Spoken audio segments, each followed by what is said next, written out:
on the show, you would come out dressed as Sting circa 1992. Easy for me to say.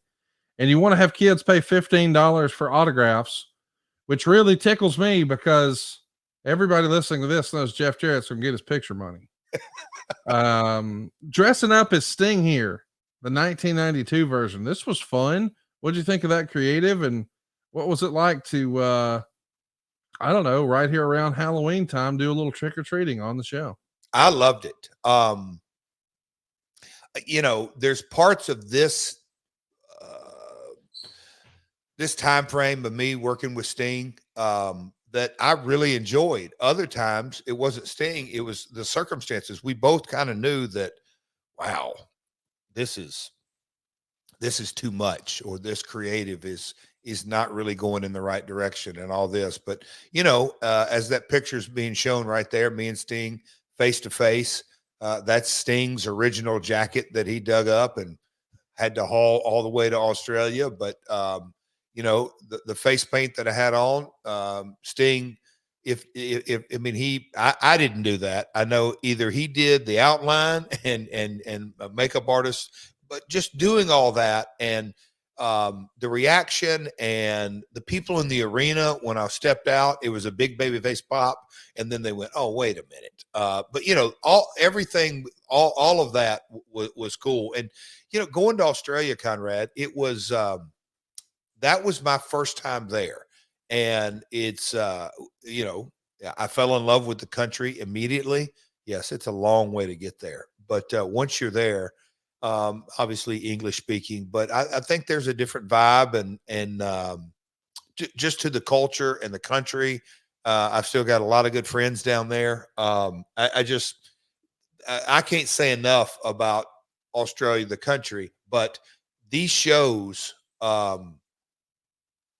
as you have listed the attendance and the grosses, it was a shot, a big time shot of fresh air that, we're going into big arenas and they're full, and you go, now, wait a minute. Maybe there's because again, I'd been at the WWF in 93, 94, 95 when the business was down in the States, and Vince made the decision, hey man, let's go run Germany. We did Israel. We did UK. 7 or 8 tours alone in 94 I worked on overseas. So I did have the mindset that, okay, if things are not working in the States, maybe there's a strategy to go international or more international tours. Maybe there's a breath of fresh air taking the business in that direction. I was wrong, but that was kind of what I was hoping for. So the real Sting, of course, comes down from the ceiling, and you guys have a fun little skirmish here. You're even going to do the Sting no sell spot. So there's a suplex and you pop right back up like Sting used to. They do the Stinger splash. Sting eventually gets you in the scorpion and leaves you laying. Fun little exchange. You said that you had help with the paint. Is that the first time you ever painted your face in wrestling?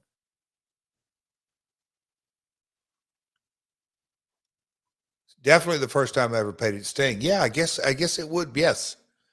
Well, a lot of people in wrestling have obviously made their living painting their face, and we don't have to run through the list. There's a bunch of legendary performers, but I imagine it's pretty time consuming. Could you have imagined in an alternate universe, you paint your face on a regular routine basis? It's all part of, the guys that do it, first time I saw it was Great Kabuki right when I first started in Tennessee. And I'm like, okay, that is a nightly deal here. I can just kind of remember that kind of thinking that, oh, okay.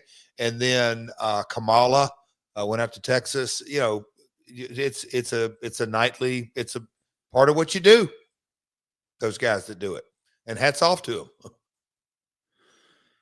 The main event here is Sting and Steiner. You're eventually going to come out to referee, and Meltzer would be critical, saying the whole heel ref thing is so overdone.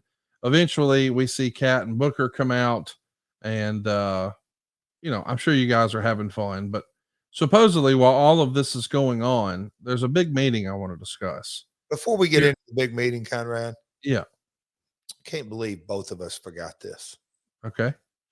My infamous doink.